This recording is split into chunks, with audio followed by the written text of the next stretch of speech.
Сайн байцгаана уу эрхэм хүндэт үзэгчдээ та бүхэн тавтаа сайхан амарцгааж байна уу? Байгаль орчин дээлтэй ногоон хөгжлийн асуудлыг хүндэн ярилцдаг ногоон хөгжил нэвтрүүлгийнхаа энэ 7 хоногийн дугаараар эрхэм үзэгч та бүхэнтэйгээ иргэн уулзж байгаадаа баяртай байна. Тэгэхээр ногоон хөгжил нэвтрүүлгийн өнгөрсөн 7 хоногоор тусгай хамгаалалтаа газар нутгийн шинжилэл менежментийн асуудлыг хүндэн ярилцаг үзэгч та бүхэн сонсож байгаа бах. Харин өнөөдөр бид улс үндэстний тогтвортой хөгжлийн боловсрал хэрхэн нөлөөлөх тухай хүндэн ярилцах гэж байна. Ингээд нэвтрүүлгийнхаа уламжлал ёсоор мөнхцөл сэтгүүлч манай онлайн хуудасаар ирсэн мэдээллийг та бүхэндээ таймлна. Үзэгч та бүхэнд энэ өдрийн мэндийг хүргэе. Ногоон хөгжил нэвтрүүлгийн цахим хуудсанд тавтаа морилно. Тэгэхээр өнөөдрийн байдлаар ногоон хөгжил нэвтрүүлгийн цахим хуудсанд 17,000 гаруй иргэн хандаад байна. За өнгөрсөн 7 хоногт бид тусгай хамгаалалтаа газар нутгийн асуудлаар бас ярилцаж олон нийтийн дунд санал асуулга явуулсан байгаа. Монгол орны тусгай хамгаалалтаа газар нутгийн хэмжээг нэмэх шаардлагатай юу гэдэг дээр өнгөрсөн 7 хоногт 1000 гаруй хүн тийм гэсэн хариултыг өгч байсан бол за энэ тоо 7 хоногийн дотор 2000 гаруйгаар нэмэгдсэн байна. За харин энэ удаагийн сэдвтэй холбоотой мэдээллийг даваа гарагаас эхлэн цахим хуудсандаа байршуулсан. За олон нийтийн байгаль орчин экологийн боловсролыг дээшлүүлэхэд ямар байгууллага хамгийн их оролцоотой вэ гэсэн энэ санал асуулгыг явуулахад за байгаль орчин ногоон хөгжлийн яам хамгийн их оролцоотой гэсэн хариултыг олон нийт маш их сонгосон байна. За үүн дээр бас иргэдийн санал бодлыг таймлаад хүргэх гээд байгаль орчин ногоон хөгжлийн яам боловсрол шинжлэх ухааны яамнаас тусгай бодлого зохицуултыг нь хийчихвэл альт сайн дурын байгууллага, төрийн бус байгууллага өөрсдийн хөтөлбөрийг боловсруулад бусдтай хамтарч хийхэд илүү төхөн болно гэсэн иргэдийн санал ирсэн байна. Тэгэхээр энэ жилийн хувьд бол байгаль орчин экологийн боловсролыг дэмжих хичээл болгон зарласан байгаа. За үүнтэй холбоотой орны төрөнд бас ямар ажлууд хийж эхэлж байна вэ гэдэг асуултаар нэвтрүүлгээ эхлэе.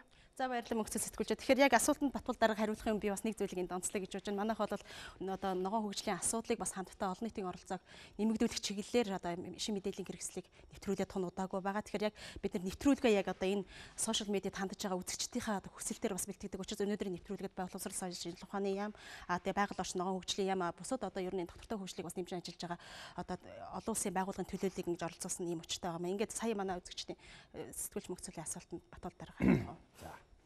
Үзэгчдийнхээ энэ орон амгалан гэрээ. Тэгэхээр манай байгаль орчин ногоон хөгжлийн яам 2013 оныг байгаль орчны боловсролыг дэмжих жил болгосон нь бол санамсаргүй биш юм аа. Монголын байгаль орчин салбарт тулгамдсан маш олон асуудал байгаа. Тэгэхдээ бид хамгийн чухал нь бол хүн юм аа. Хүндээ бид нэр иргэддээ энэ боловсролыг олгохгүйгээр бид нар цаашаа явахгүй маа гэж ингэж үзсэн.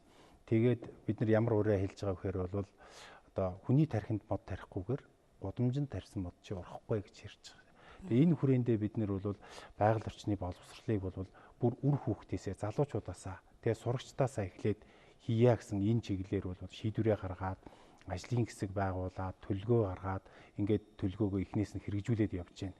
Энэ хүрээндээ бид нар бол эхний ажил бол доктортой хөгжил байгаль орчны боловсролыг дэмждэг энэ талаар амжилт орсон гадны ямар орнууд байна вэ? Тэдний туршлага нь юу вэ гэдэг талаар бид нар бас сая яваад ирлээ. Одоо бодохгүй бид нар байгаль орчны боловсролын асуудлаар бол форум зохион байгуулах гэдэг одоо бэлтгэл ажилдаа ороод явж байна. Гэх мэтлэн ингээд боловсрол соёлын шинжилгээ ухааныхаа яамтай хамтраад одоо хамтын ажиллагааныхаа асуудлаар бид нэр санамжид гарын хэсэг зурцсан явж байна. Мөн одоо Швейцарын хөгжлийн агентлагтай энэ эх 4 жилд байгаль орчны боловсролыг дэмжих хүрээнд хийх ажлынхаа асуудлаар бол бас санамж хэсэг зурчихсан төлөвлөгөөгөө гаргаад ингээд явж байна. За баярлалаа. Дараа бас ярих боломжтой баг. Тэгэхээр манай нэвтрүүлгээд Швейцарын хөгжлийн агентлагийн төлөөлөл оролцож байгаа. Тэгэхээр ер нь та бүхэн бас энэ чиглэлээр нэлээд эртнээс бас үйл ажиллагаа явуулж тодорхой үр дүнд хүрч ирснийг би санаж байна л да. Тэгэхээр яг энэ бол таныг хариулах байх гэж бодож байна. Ер нь яагаад доктортой хөгжлийн үзэл санааг боловсролоор дамжуулж өгөх хэрэгтэй байдаг юм бэ? Энэ яг үнэхээр бас сайн загвар мөн үү? Тэгэхээр бидний доктортой хөгжил за сүүлийн ногоон хөгжил гэдэг ингээд нөтөмөд ярьж байгаа тийм. Тэгэхээр ер нь яг доктортой хөгжлөөр ярихлаа нэг тийм бүгдээр л мэдж байгаа нийгмийн доктортой хөгжих ёстой, эдийн засгийн доктортой хөгжих ёстой, байгаль орчин доктортой байх ёстой гэдэг. Тэгээ яг энэ гурыг ингээ аваад үзэхлээр явж л ердөөсөө тухайн нийгэм нь байгалийн нөөцийг хэрхэн яаж ямар цаг хугацаанд яаж ашиглах вэ?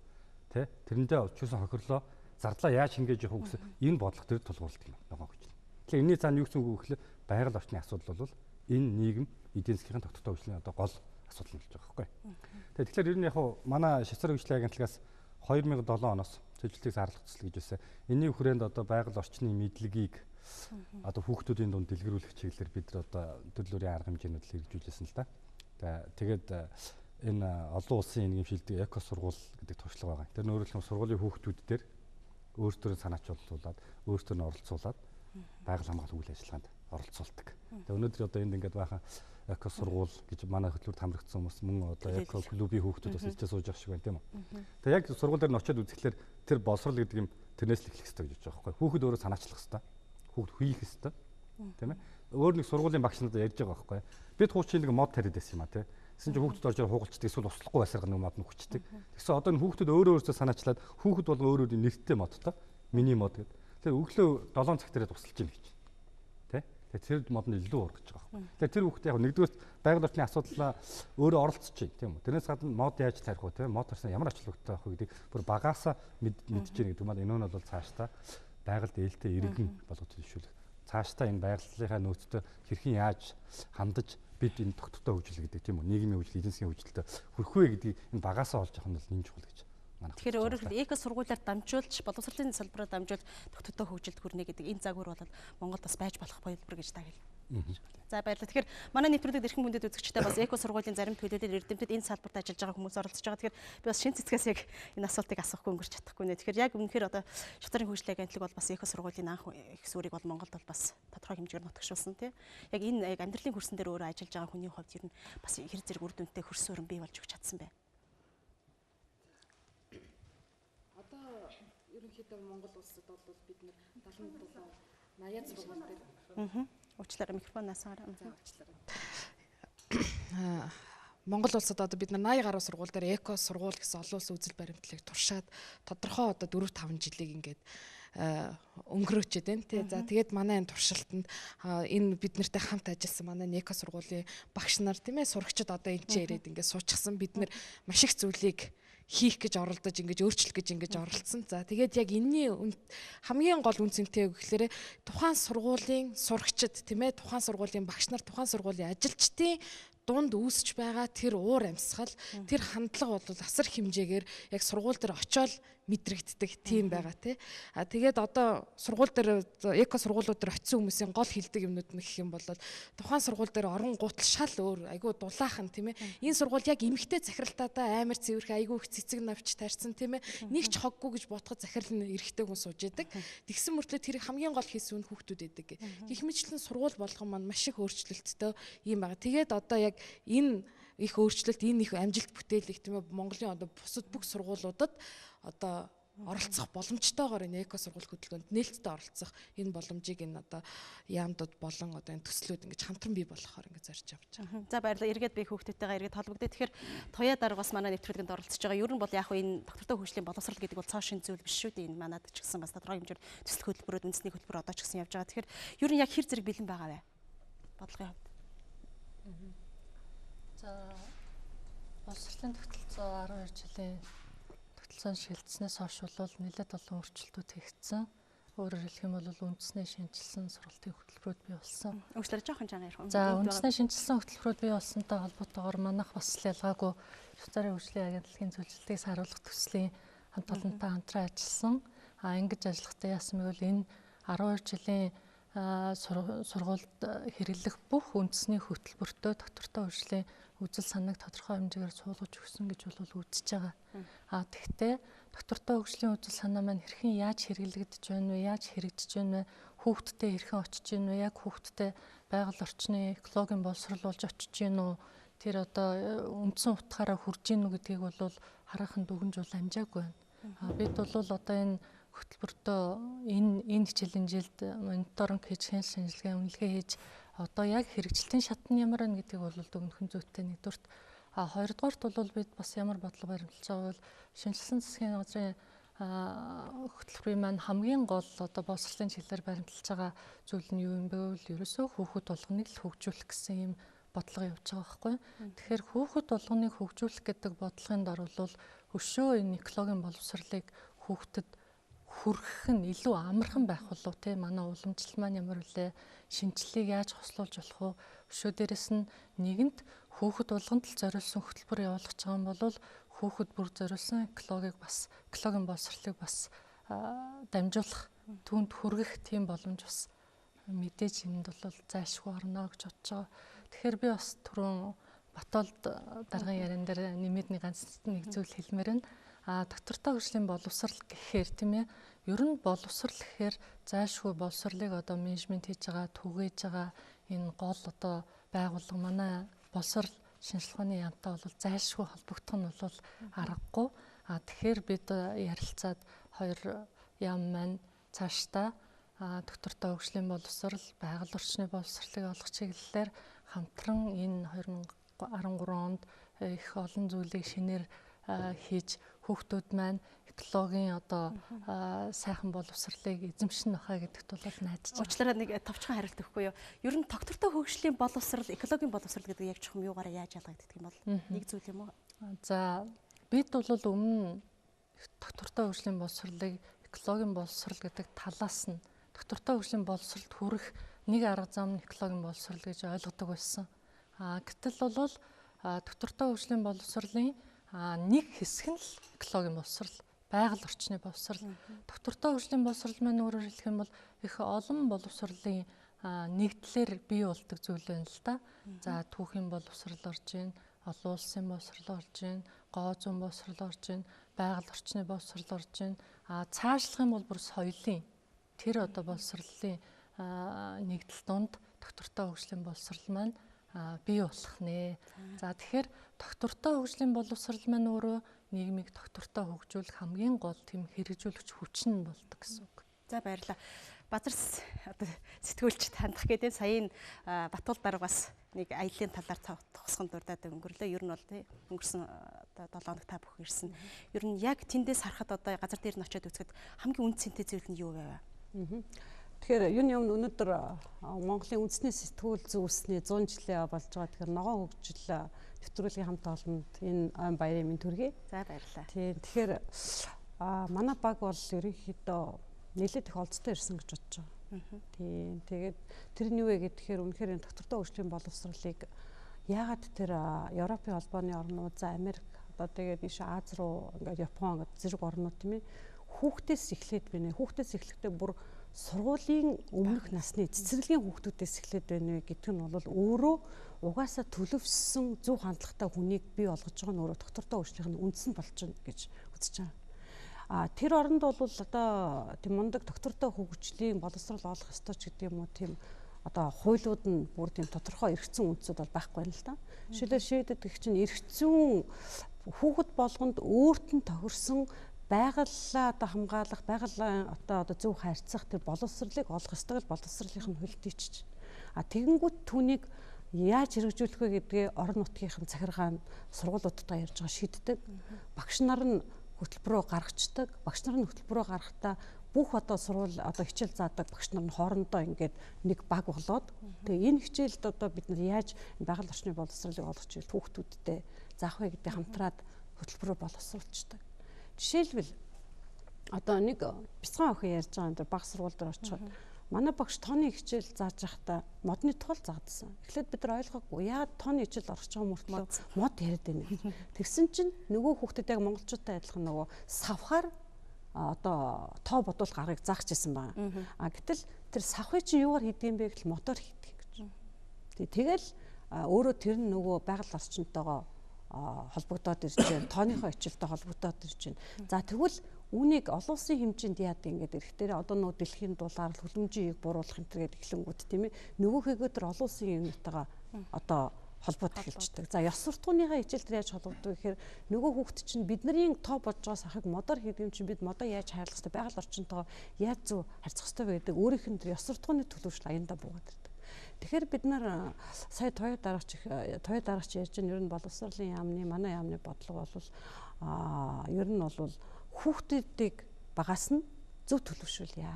Тэгжээж өөрөө нийгэм доктортой өгчдөг юм байна. Тэгжээж өөрөө нөгөө бидний яриад байгаа тэр арчлал гэдэг. Ягаад хүүхдүүдийг зөв төлөвшүүлэх гэхээр нэгнийгээ сонсож байна. Хамтдаа шийдвэрээ гаргаж байна. Хүүхдүүд үзэл бодлоо тэгш хуваалцаж чадж байна. Энэ нь өөрөө бидний нөгөө яриад байгаа нөгөө арчилсан нийгэм дэх иргэдийн оролцоо. Иргэдийн оролцоотой доктортой нийгэм байгуулах нь өөрөө доктортой хөгжлийн боловсролоос эхэлдэг юм байна гэсэн тийм одоо ойлголттой гэсэн. Гэхдээ Монголд бол агуулга нь байдаг. Бид нар агуулга хэтэрхий гүнзгийрүүлээд нөгөө хэлбэрээ олохдоо томьёолохдоо жоохон тийм хүнд томьёолт юм болов уу гэж бодсон. Тэгэхээр Батбол дарга руу эргээд хандах гэдэг энэ сая бол базар сэтгүүлчийн ярианаас миний ойлгож байгаагаар боловсролын салбарт ганц одоо сургууль дээр тий доктортой хөгжлийн боловсрол гэдэг хичээл заахаас илүүтэй бүх ерөнхий боловсролын сургуулийн хөтөлбөрт уусгах шингээх маягаар бас хүргэж байгаа ийм юу ярьж байгаа шиг байна. Ер нь та бас бодлогын хувьд тэндээс ямар одоо зүйлийг анзаарч ирвэ? Яг Монгол орныхоо доктортой хөгжлийн боловсролд тодорхой хэмжээгээр нутагшуулж болохоор тийм ямар зүйл анзаарэгдсэн бэ? Ер нь яагаад бид нар бас Шведийг сонгосон бэ гэдэг нь бас санамсаргүй биш байсан. Ер нь бол анх 1972 онд Стокгольмын одоо конференц гэдэг юм дээр Швед бас бол доктортой хөгжлийн боловсролын асуудлыг анх төвшүүл тавьсан. ЮНЕСКОгийн хөтөлбөрт оруулсан. За энэ хэмжээгээр Шведийн 6,000 сургуулиас 3,000 эко сургууль болчихсон. Тийм юм. Тэгээ хүүхдүүд нь хүртэл одоо тэр юмд хандж байгаа нь бүр одоо гайхалтай байсан л та. Тэр жохон хүүхэд ерөөсө гадуур хог түүгээд ирээ тэрнийгээ яаж одоо хог хаягдлыг яаж ангилах вэ? Тэгээ энэ юунд ашигтай? Энийг эргүүлээд ашиглах хэрэгтэй гэдэг. Тэгээ ер нь их гоё ноу хав нь юу байсан гэхээр бол бидний бий болгосон энэ нийгэм маань өөрөө хүрэн эдийн засаг байгалаа сүйтгэдэг. Одоо бид нэр үр шимийг бүртэж штэ тий. Тэгвэл ногоон хөгжил гэдэг маань тэр залуу иргэдээс эхлэх юм байна. Тэр хүмүүс маань бүр одоо хүрэн сэтгхүйтэй бидэнд нөлөөлөх юм байна. Тэр Шведийн байгаль орчны төрийн нарийн бичгийн дарга нь боловсролын төрийн нарийн бичгийн дарга нь тэгж хэлжсэн. Хүүхдүүд ээж авдаа нөлөөлж байна гэж байгаа байхгүй юу? Та ийм их газар машин унж яваад яваад очичиё. Тэгээ та яагаад энийг хайж байгаа юм гэхээр эцэг эхчүүд нь нөлөөлдөг юм байна. Томчуудын хандлагыг өөрчлөх. Тэгэхээр ерөөсөө манай хандлага бол ингээд хичээлийн хөтөлбөрт оруулна гэдээ бид нэр одоо боловсролын яам бид нар тэг ярьж байгаа. Бидний амбиц бол тийм байгаа. Тэгэхдээ ер нь иргэдийн сургуулиудын хүүхдүүдийн тэр хүсэл тэмүүлэл тэр санаан дээр үнсэлж явах юм бол илүү амжилтанд хүрэх юм байна гэсэн ийм одоо ноо орж ирсэн. Шведийн одоо байгаль орчин юу боловсролын яамнаас их аймаар шахаал хөтөлбөрийн ингээд байгаа юм байхгүй. Дээрээсээ биш тийм. Тий, дээрээсээ биш. Тэгэхээр бид нар бол бодлогын хувьд бол сайн одоо нээж өгөөд болцоог нээж өгчөөд энд тэнд ингээд бүх хүмүүсийн санаа сэтгэл тэр оролцоог хангасан ийм одоо орчинд бүрдүүлж чадах юм бол энэ аяндаа явчих юм байна гэж ойлгож байгаа. За баярлалаа. Тэгэхээр энд бас багш нар нийлээд байгаа их сургуулийн та бүхэн яг одоо бидний ярьж байгаа сэдвтэй хоёрд бол юу ярмаар вэ? Ер нь тэр яг үнэхээр Монголын сургуульд эко сургуулийн үзэл санаа хэр зэрэг тохиромжтой байна. Яг хүүхдүүдийн хандлагыг одоо томчуудын хандлагыг хүүхдүүдээр дамжуулж өөрчлөхөд хэр зэрэг бэрхшээлтэй байгаа бол яг өнөөдөр. За би Баянзүрх дүүргийн 79 дугаар сургуулийн эко зөвлөлийн ахлагч багш байна. За манад энэ төсөл орж ирээд ерөнхийдөө 3 дахь жилдээ хэрэгжиж явж байгаа.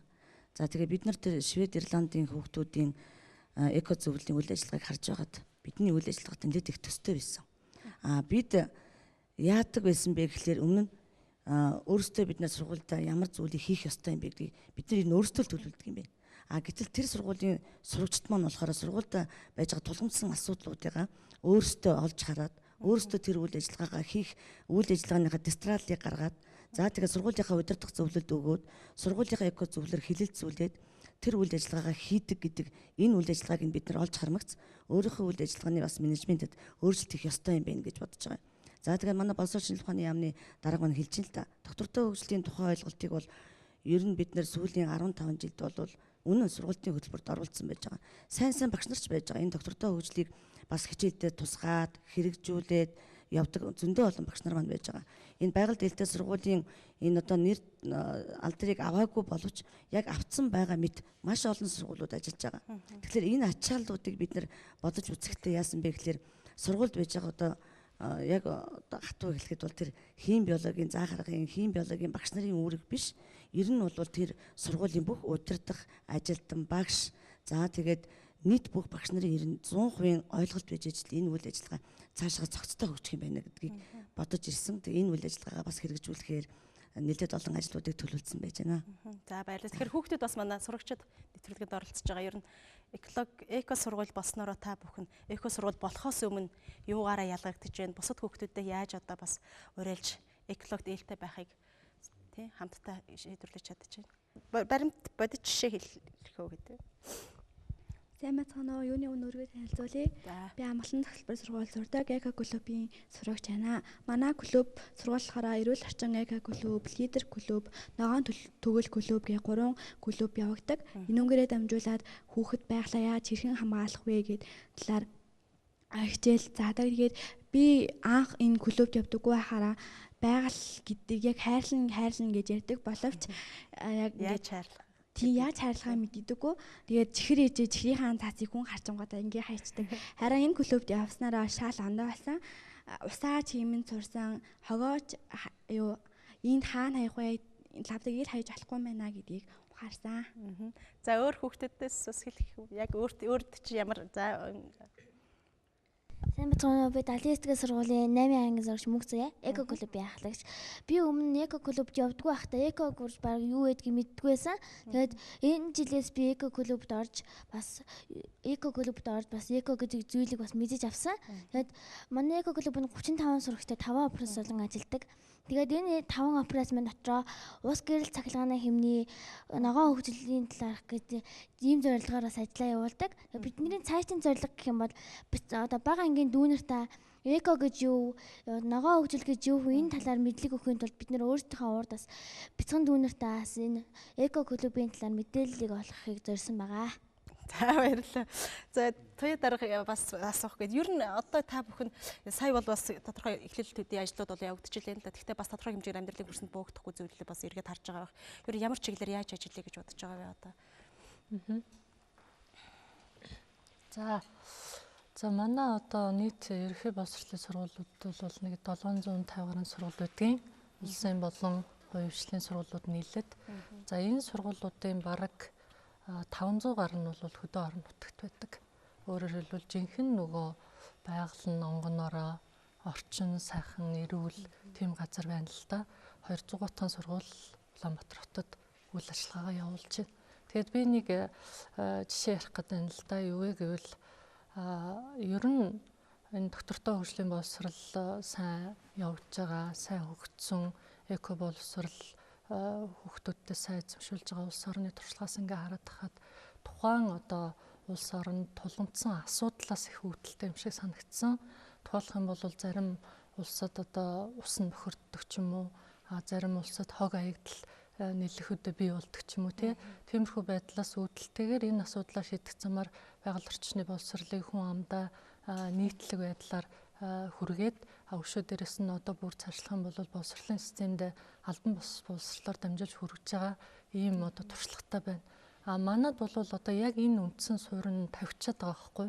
Тухайлх юм бол бид нар дунд сургууль дээр ингээл яваад очиход хүүхдүүдээр зүгээр ингийн сэдвэр зохион бичлэг бичүүлэхэд л ихэнх хүүхдүүд утааны талаар бичиж байна. Утаа бол одоо үнэхээр байгаль орчныг маш их одоо бохирдуулж байгаа, хүний эрүүл мэндэд одоо их сүргээр нөлөөлж байгаа зүйл. Тэгэхээр энэ бол бидний тулгамдсан асуудал. За одоо ингээл бид нар Өмнө Говь аймаг гэл нэг говийн бүст яваад очиход сургууль дээр ямар байдалтай байна вэ гэвэл байгаль нь сургуулаа мэдээ сайхан барихтаа байгаль орчноо юу ягаал цэвэрлэл, эвдлэл тэгэл барьцсан байгаа хэдий ч гэсэн сургуулийнх нь орчинд менежмент хийгээд бүр 6-7 төрлийн модыг тарьсан байгаа байхгүй.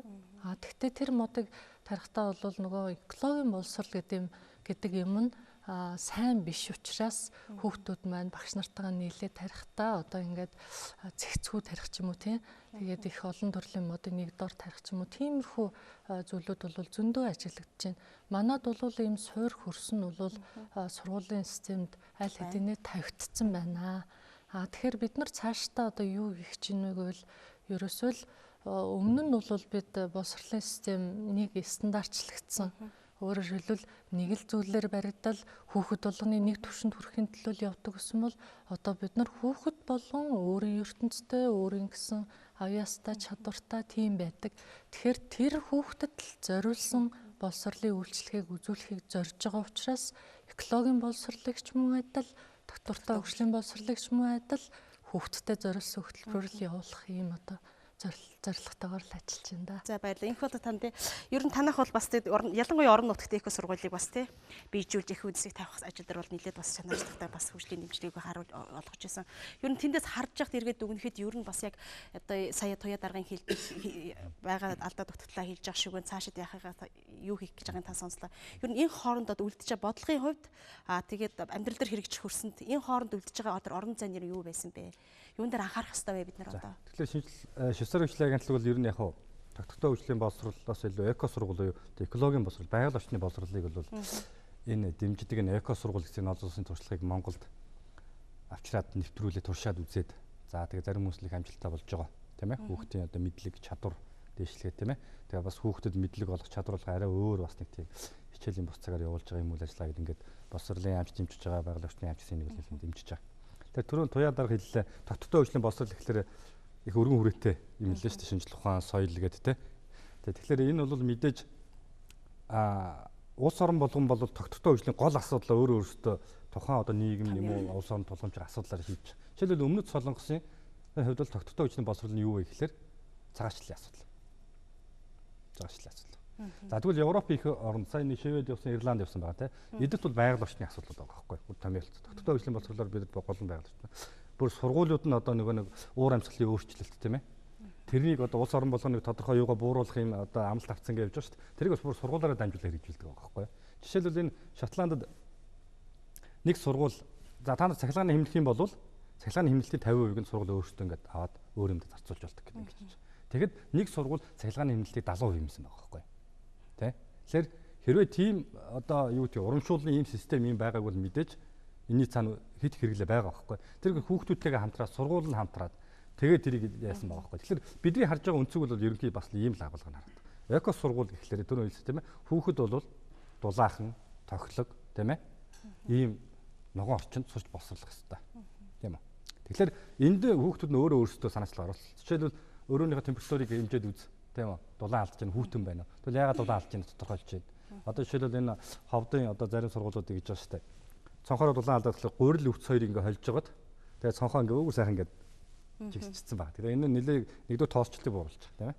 Хоёрдугаарт бол дулааны хэмнэлтийг бий болгож байгаа. Тийм үү? Дулаан бас их гоё эколог дээлтэй шийдлээ шүү. За жишээлбэл усын мэх түрүү одоо тэр амгалан секторын хөгжилж дээ. Ус юугаа хэмнэ гэсэн манай хөдөлгөөн байдаг. Жишээлбэл усны хэмнэлт гэхтэл одоо нэг сургууль дунджаар хэдийн би ус хэрэглэдэг бол мэдхгүй. Тийм ээ. А тэгвэл хүүхдүүд энийг нь одоо зүгээр каранта засдаг юм уу илүү ашиглаж байгаа уснуудаа ингээд тийм ээ бүгдээр ингээд зохицуулснараа усны хэмнэлтийн тулд тасмаа юм үүсэж байгаа. Тийм. Тэгвэл энэ дээр жишээлбэл одоо боловсролын системийн хувьд гэхэд тийм ээ энийг нь цааш нь одоо хэмнэснийг нь буцаага сургуулт юм уу санаачилсан хүүхдүүд нь юм гэх юм уу тийм үү. За ногоон орчин нэмэгдүүлэх гэдэг юм уу тийм.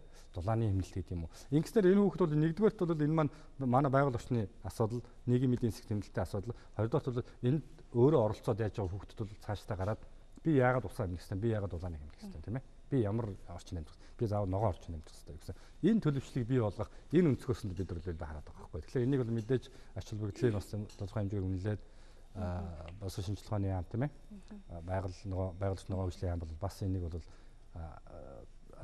ач холбогдлоо гэж үзээд бидэртэй бол цаашдаа хамтарч ажиллая гэсэн юм саналууд бол тавигдаж байгаа. За тэгээд дараагаар цогцлог дурдаад өнгөрчлөө л доо улс орнууд энэ тулгымдсан асуудлаа тодорхой яддаг шүү дээ. Тэгэхээр үнэхээр Монгол улсад жишээлбэл эрчим хүчний асуудал тулгымдсан уу гэвэл тулгымдсан. Усны асуудал тулгымдсан уу гэвэл тулгымдсан. За зам тээврийн асуудал тулгымдсан уу гэвэл тулгымдсан. Тэгэхээр яг энэ асуудлуудаа яаж үр дүнд хүрэх вэ гэдгээ эргээд сургуультайгаа холбогддог, бизнесийнхаа байгууллагатай холбогддог, төрийнхөө байгууллагатай холбогддог, иргэдийнхээ оролцоотой холбогдсон юм байна. Тэгжээж өөрөө нөгөө доктортой хөгжилд хүрэх замаа тодорхойлдог байгаа байхгүй юу?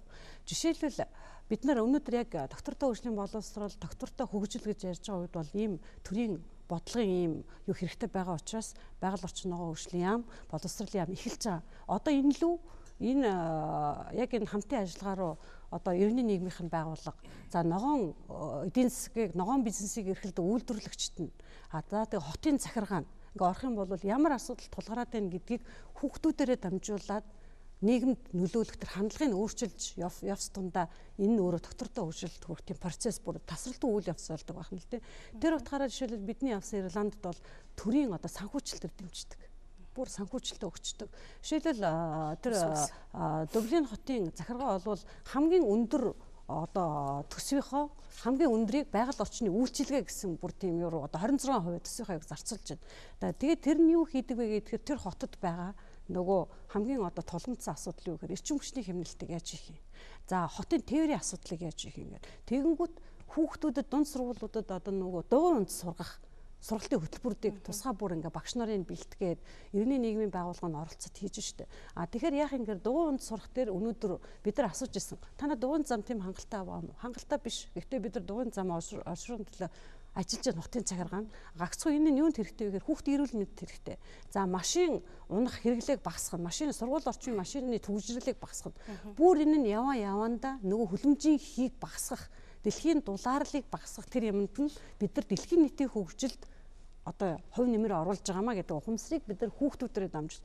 Тэгээ хүүхдүүд ойлгоод эхлэнгүүт машинаар ирдэг хүүхдүүд маш явган явдаг хүүхдүүдээс ичдэг болж байгаа байхгүй. Тэгэхээр бид нар өнөөдөр манай яам нэг бодиттой ажил хийх гэж байна л да.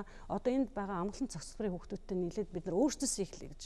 Одоо 9 оноос хийж эхлэн манай яам байгаль орчин ногоо хөгжлийн яам хэр зэрэг байгальд ээлтэй яам бэ? Бидний амьдарч байгаа орчин одоо манай офис хэр зэрэг эрчим хүчтэй хэмндэг яам юм. Хэр зэрэг усаа хэмнэж байгаа юм. Хэр зэрэг цаасаа байгаа. Одоо бид нар хүүхдүүдээр хэмжилт хийх гэж байна. Тэгэхээр манай эко сургуулийн хүүхдүүд бол одоо бид нарт хэлэх байх гэж бодож байна. Энэ ийм хэмжилтийн хэмжээний хүрхэн туршлага хоримтлуулсан. Тэгээ бид нар яамнасаа эхлээд тэгээд цаашаа одоо боловсролын яам руу ороод бүх төрлийн байгууллагууд руу ороод ингээд яттай цөмрөө ногоон офис болъё. Энэ маань л нөгөө доктортой хөгжилд хүрэх тэр боловсрол юм аа гэж машины хэрэглээг бууруулах. Тэр би хүүхдүүдээс асууя л да. Манай яамд жишээлбэл тийм хэмжилт хийгээд өгөхөд хэмжээний одоо шинжилгээ хийх тийм одоо боловсрол чадвар бол манай эко сургуулиудад байгаад үзэж байгаа.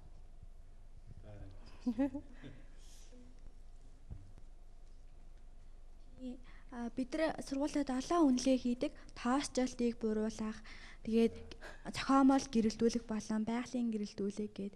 Тэгээ ерөнхийдөө бол ихэнхдээ тэр нөгөө нэг дэлгүүр, цайны газар ер нь тийм нэг ахуй үйлчлэгээний нөгөө төвүүдэд бид нар үнэлгээ хийж үтсэн. Тэгээд хэрвээ тоосчлт нь ихэвэл за та нар ингээд тоосчлтаа арай багасгаа чигээ илүү харуулаарай гэд тийм бас анхааруулга өгсөн. За. Тэгээд манай базар бас нэлийн тодорхой ярьчлаа. Тэгээд бид нэр бол доктортой хөгжлийн боловсролыг эхлээд багаас эхлэе, хүүхдүүдээс эхлэе гэж байна. Энэ маань бидний ажлын нэг л хэсэг. Тийм үү? Боловсролынхаа хамтаа ажил. Иргэд одоо Монголын бусад иргэд том болцсон хүмүүс тийм ээ залуучууд маань энэ тал дээр бол бас дутагдaltaй байгаа. Боловсролын асуудлын мэдээлэл дутагдаад байгаа. Тийм учраас байгаль орчин ногоон хөгжлийн яам бол хүүхдүүдтэйгээ үйл ингээд ингэж ажиллана боловсролын чиглэлээр. Иргэд рүүгээ хандсан бодлогыг бол бид нэр их явуулнаа. Тухайлбал нэн тэргуунд эхлээд бид нэр бол байгаль орчны мэдээллийн санг бол нээлттэй болгоё гэж байгаа. Энэ жил байгаль орчны мэдээллийн сан. Өөрөөр хэлэх юм бол иргэд маань бол тэр гол мөрөн ширгэж байгаа цөлжилт тийм үү ой мод эсвэл хулгайн ханч гэдэг юм уу те агаарын бохирдол энэ талаар мэдлэг мэдээлэл асар их дутагдaltaй байна. Тийм ч учраас саяны одоо эдийн засгийн форум дээр бол ногоон хөгжил дээр бол иргэдийн одоо хандаж байгаа хандлага бол ерөөсөө л их шаардсан нилээд тийм санаа зовсон тийм ээ асуудлыг шийдэхийг одоо ингээ хүлээсэн ийм байдалтай байгаа байхгүй. Тийм учраас иргэд рүүгээ хандсан энэ одоо юугаа бол мэдээллийн нээлттэй болгож тэр үдгийн хэлбэл бид нар бол одоо хүүхэд залуучуудад ч хүртэл одоо яг ийм боловсролын экологийн боловсролын талаар мэдээлэл өгч тэр юмтай танилцах тийм ээ одоо парктай болгоч байдаг юм эсвэл мэдээллийн төвтэй болох ийм асуудлыг хүртэл одоо бодож байна. Одоо байсан одоо байгаль ордон гэж хүүхд залуучууд зориулсан байсан ордон баан бол ингээд одоо алга болчихсон шүү дээ тий. Тэгээ энийг ч гэсэн асуудлыг бид нар сэргээ тавих иймэрхүү чиглэлийн ажлууд руу бол орноо. За баярлалаа. Тэгэхээр яг өөртөө чинь бас хэлэхэд бид нар манай ногоон хөгжил нэвтрүүлгийн хувьд ч гэсэн бас өөрийнхөө хувь нэмрийг оруулж байгаа гэж үзэж байгаа. Тэгэхээр манай цахим хаягуудад YouTube, Facebook, Twitter-т хандаж байгаа ихэнх хандлагуудыг бид нарыг бас ингээд аваад өсгөд одоо жишээл Facebook гэхэд өнөөдрийн байдлаар 17 мянган гаруй хандлагатай болцсон байж байгаа. Энэ хүмүүсийн одоо 60-аас 70% бол дандаа 18-аас 24 насны залуучууд бидэнд хандаж байгаа. Тэгэхээр энэ дээрээс би бас энэ байгаль орчин ногоон хөгжлийн яамны төлөөлөл байж байгаа тохиолдолд энэ бол өөрөө өнөөдөр бас хандлага бас тодорхой хэмжээр өөрчлөгдөж байна. Тий? Дандаа яамны хүмүүс яриад байдаг биш, дандаа хэдэн хийх сургууль, дандаа хэдэн Швейцарын хөгжлийн агентлаг дандаа ногоон юм ярьдаг биш. Өнөөдөр бол залуучууд санаа зовж эхэлж байгаа залуучуудын энэ хэрэгцээ энэ одоо хүсэл эрмэлзэл дээр бид нар өнөөдөр яг одоо энэ ажлаа хүчтэй эхлүүлэх цаг муу юм а гэдгийг би бас хэл мэдээллийн байгууллагуудыг төлөөлж бас та бүхэндээ дуулмаар ингээд жишээлбэл бид нар мазаалын асуудлыг ярьж эхлэнгүүтэлтэй сайхан залуучууд дэмжиж аваад өнөөдөр зөвхөн Монголын тэр твиттерчид мазаалын одоо эдж бүх асуудлыг нь хандив цуглуулад өнөөдөр том одоо ачааны тэргээр одоо 10 гаруй тонн жижиг хүрэгчлээ шүү дээ. Энэ бол олон нийт ийм их хүлээлттэй, ийм их одоо нээлттэй ийм байгаа. Байгаль орчин ногоон хөгжлийн яам бол олон нийтэд хамтарч ээж бид нэр энэ байгалийн одоо нөөцийн асуудал, байгаль орчны бохирдлын асуудал энэ сэтгэл зовоосон асуудлаа бол олон нийтэд хамтарч шийдвэрлэнэ. Энэ бол бидний одоо үнэхээр партнерууд хамтран одоо ажиллах одоо бидний түншлэг гэж ингэж ойлгож байгаа. Үнэхээр манай фэйсбүүкт зочиж байгаа үзэгчид ч залуучууд дандаа байгаль эхлээд ээлтэй шин сэтэл санааг дандаа уриалж бие биендээ бичдэг л дээ. Тэгэхээр дугаар болгон дээр бол энэ хүмүүсийн тоо, хүсэл эрмэлзэл тий дандаа ямар нэгэн зүйлийг шүүмжлэхээс илүүтэй ямар арга зам бэ? Бидний оролцоо юу вэ? Бид нар юу хийх вэ гэдгийг бол одоо дугаар болгон дээр хийдэг. Тэгэхээр шууд нэвтрүүлэг явж байгаа учраас манай байнгын үзэгчид, оролцогчид маань бас мөнгө цэлцдэггүй тандсан юм шиг байна. Нэвтрүүлэг төгсгөөс нэг удаа холбогдъё. За тэгэхээр олон нийтийн хувьдаас саналуудаа ирүүлсэн байна.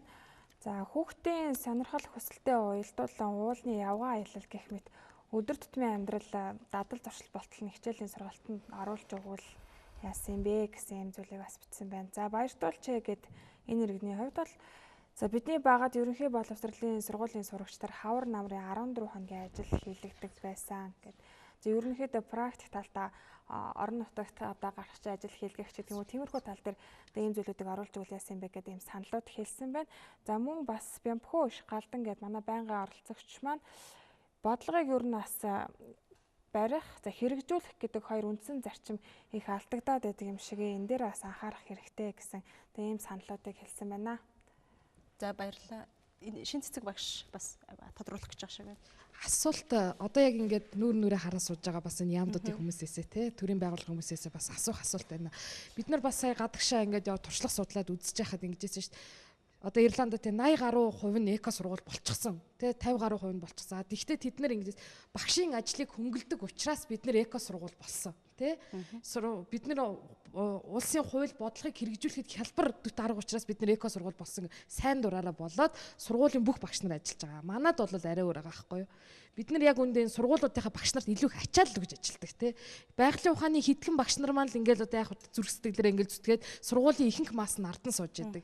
Яг энэнд бол өнөөдөр бодлогын зохицуулт хэрэгтэй байгаа даа. Энэ хүмүүсийн ингэж хийгээд байгаа ажлыг тий яг боловсролынхаа системээрээ яаж үнэлээд энэ багш нар энэ сургуулийг нийтээрээ оролцуулахад төрийн одоо юу гэдгийг ямар нэгэн юм дутагтаад байгаа байхгүй. Энийг ер нь хооштой бид нар яг яах юм бэ? Манай багш нар бол үнэндээ энэ чинь энийгээ сууж байгаа боловч цаана бол маш их ачаал авцсан байгаа тий. За баярлалаа. Нэвтрүүлэг бас 3 минут дутаа байгаа. Хин хариулах вэ? Туяа дараа хариулахаа. За. Ер нь бол түрүүнээс хойш би энэ тухай ярих гал суугадсан. За тэгэхээр бол түрүүн нөгөө би хэлсэн шүү дээ хүүхд бүрт хүрсэн технологи арга зүйг нэвтрүүлнэ гэд ярьсан тийм ээ. Тэгэж тэр технологи арга зүйг нэвтрүүлэхийн тулд бол одооны байгаа багш нар маань бол нэг л арга зүйтэй байсан. Нөгөө хүүхдэд юм чийжлүүлдэг, буцаага шалгадаг. Тэр нь одоо тэрэнд нь тэгээд үнэлгээ өгөөд дүн тавьчихдаг. Тийм технологи арга зүйтэй багш нарыг бид нэр давтан бэлтгэх шаардлагатай байгаа байхгүй. Тэгэхээр бид нар нэг хэсэг багш нараа давтан бэлтгэх одоо багш болгож байгаа, багшийн сургуульд сурж байгаа оюутнуудыг багш болгох ийм асуудал бидэнд тулгараад байгаа. Тэгэхээр бид нар дунд сургууль дээр байгаа эко зөвлөлийг удирдах байгаа нэг багшийг гэхээсээ илүүтэйгээр багш болж байгаа хүн бүрийг эко боловсрол олгох мэдлэгтэй тим болгож гаргахад л гол анхаарлаа хандуулна. Тухайлх юм бол математикийн багш гэхэд яах нь математикийн хичээлийг заахтаа доктортой боловсролын агуулгагч давхар өгж явах ёстой. Доктортой хөгжлийн боловсролын агуулга дотор маань өөрөө байгаль хамгаалах боловсрол маань ороод явчихна гэсэн үг. Тэгэхээр математикч бай, нийгмийн ухаанч бай, байгалийн ухаанч бай зөвхөн одооны манай яг нөхцөл байдал ямар байдалтай байгааг бол сургуулиуд дээр эко сургуулиуд маань сургуулиуд дээр байгаа эко клубүүдийг удирдах байгаа хүмүүс нь байгалийн ухааны багш нар тэгээ биологийн ч юм уу, химийн ч юм уу, газар зүйн ч юм уу багш нар байгаа даа. Тэгэхээр одоо бид нар энэс арай өөр зохицуулалт руу орох ийм одоо бодлого баримтлах гэдэг юм л та. Өөрөөр хэлбэл ямар ч багш удирдах болно. Тэр сургуульд ажиллаж байгаа багш болгон л энэ зүйлийн төлөө санаа тавьдаг хэвээр. Тэгээд яг тэр олон улсын жишгээр одоо эко сургууль байгуулж байгаа жишгээр бол яах аргагүй эко зөвлөлийг удирдах ийм багш байх хэрэгтэй юм билээ. Энэ нь бол бид нар багшийн үнэлгээний системд бол өөрчлөлт оруулж байгаа. За шинжлэлийн бодлогод бол энэ их тодорхой туссан. Тэгэхээр хэн ямар ажил хийв, яаж хүүхдийг хөгжүүлэхэд хичнээн хувь нэмэр оруулав, тэрэнд нь л зориулж бид нар цалин үлсний системийн тогтоодог ийм үнэлгээний систем бий болгож байгаа учраас мэдээж хүүхдтэйгээ сайн ажилдаг, хүүхдээ сайн хөгжүүлдэг, хүүхдтэй одоо хүрч очдог тэр хүүхдийг ахис дэвшил гаргахад ажиллаж байгаа хүн болгоны цалин үлсний систем түүнийгээ дагаад өөрчлөгдөөл сайжрна л гэсэн үг. За уучлаарай маш урд нэвтрүүлэг төгсөх дуусч байгаа. Багш бэлтгэгтэй холбоотой асуудлаар бид нөгөөх Шведийн Uppsala-гийн их сургуультай хамтарч ажиллахаар ерөнхийд нь бас ярьсан байгаа. Тэгэхээр энэ хүрээнд бид энэ Швейцар хөгжлийн агентлагийн төслийн бас цогц хэмжээнд одоо сая туяа даргын ярьсан энэ ажлыг ажил хэрэг болох санхүүжилтийн асуудлыг ерөнхийдөө бас сая бас ярилцаад ирсэн байна. За баярлалаа харамсалтай. Нэвтрүүлэг манд дуусахыг найруулагч тохиж байна. Ингээд эрхэм хүндэт үзэгчтэй та бүхэндээ маш их баярлалаа. Ингээд эх 7 хоногийн энэ цагтаа иргэн уулзъя баяртай. Бидний амьдрал, хөгжил, дэвшил байнга өсөн нэмэгдэж байгаа хэрэглээнд их дэлхийг хайрлах, ногоон соёл иргэншилж шилжих, эко үзэл санааг үр хоочтой хөгжүүлэхийг шаардаж байна. Бидний ирээдүй өнөөдрөөс эхэлдэг 2013 он байгаль орчны боловсролыг дэмжих жил.